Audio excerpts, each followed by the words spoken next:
ज्योत्सना जी और उनके पति जीवन की सारी जिम्मेदारियां पूरी कर चुके थे। पैसे की कोई कमी नहीं थी, तो घूमना फिरना भी लगा रहता था। अरे बेटी के घर जाकर तो मजा ही आ गया, लेकिन विदेश से अच्छा तो देश ही लगता है। अब मन को चैन मिला। अरे लेकिन वहां की औरतें देखिए, कितनी फिट, स्मार्ट और चमकती हुई। आदत से तो बाज नहीं आओगे आप। अरे मजाक कर रहा हूँ यार। अच्छा मैं जरा बाजार होकर आता हूँ। पति बाजार जाता है, जहां उसे एक अजीब सी दुकान दिखाई देती है। अरे ये क्या बात हुई? अंदर आओ 50 के, बाहर निकलो 40 के। हम आपकी 10 साल उम्र कम करते हैं।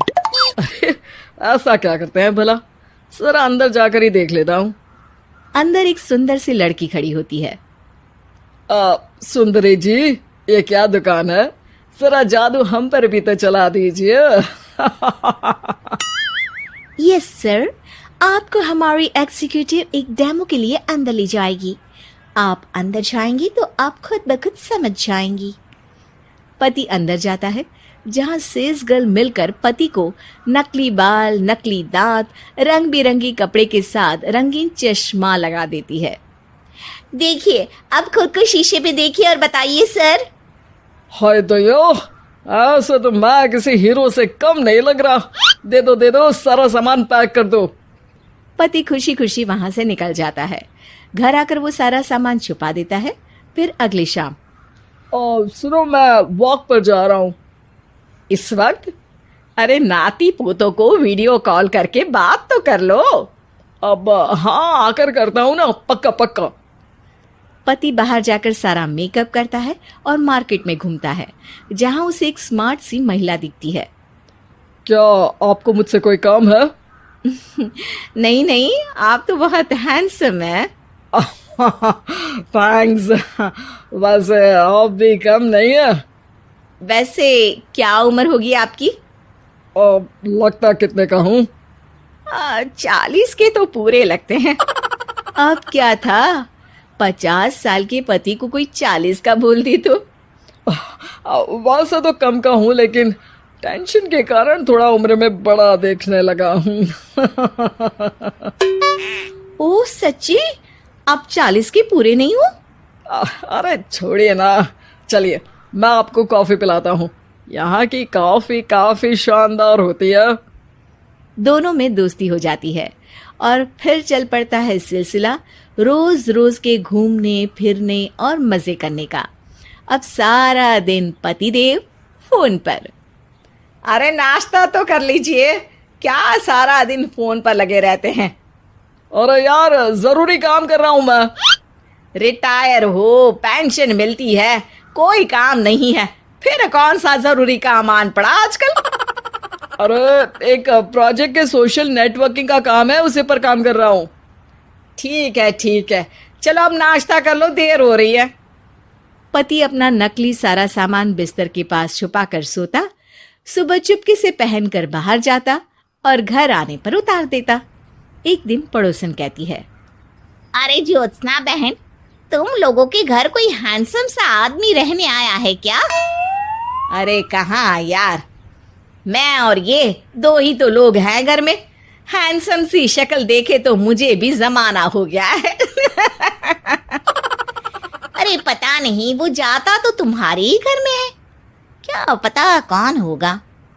अरे तुम्हारी उम्र हो रही है ना, और भाई साहब को भी गए 5 साल हो गए, शायद इसीलिए अब सारे हैंडसम नजर आ रहे होंगे।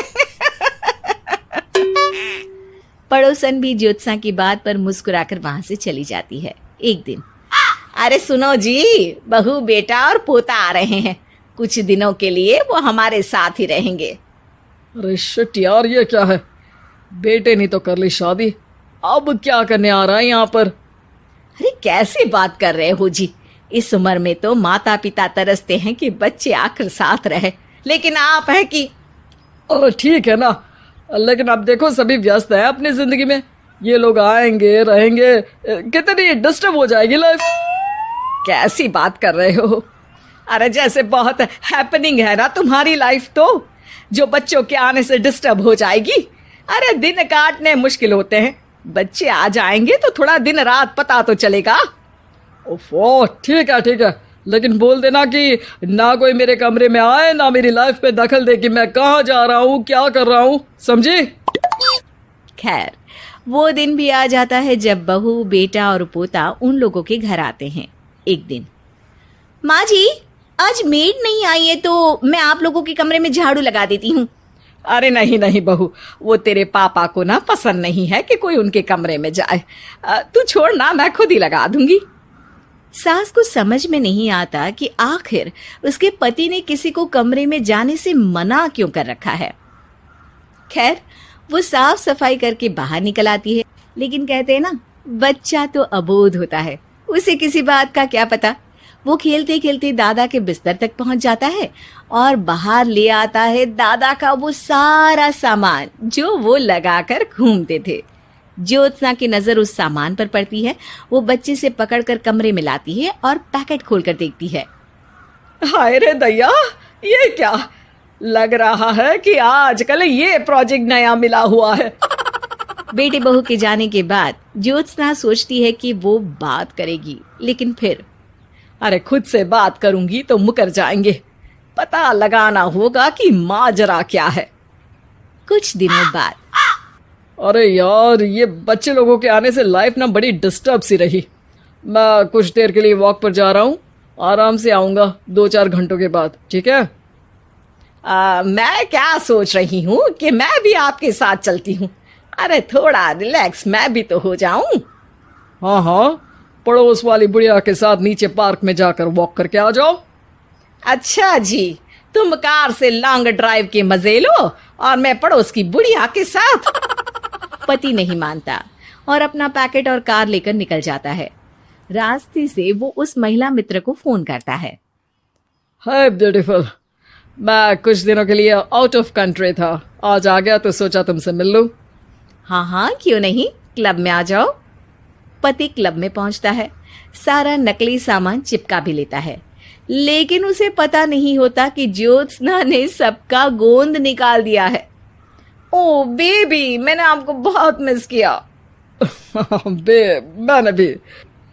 लेकिन वो जैसे ही हंसता है, उसके नकली बाल गिरकर हाथ में आ जाते हैं, जिससे उसका सर गंजा दिखता है। ओ ये क्या? तभी उसका दांत भी हाथ में आ जाता है और ज्योत्सना के पति का सारा बुढ़ापा उसकी दोस्त के सामने आ जाता है। हे भगवान, अंकल जी कौन है आप?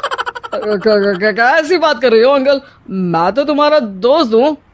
अरे पर हो तो अंकल ही ना। नकली दांत, नकली बाल और क्या क्या नकली है। पति को गुस्सा आ जाता है।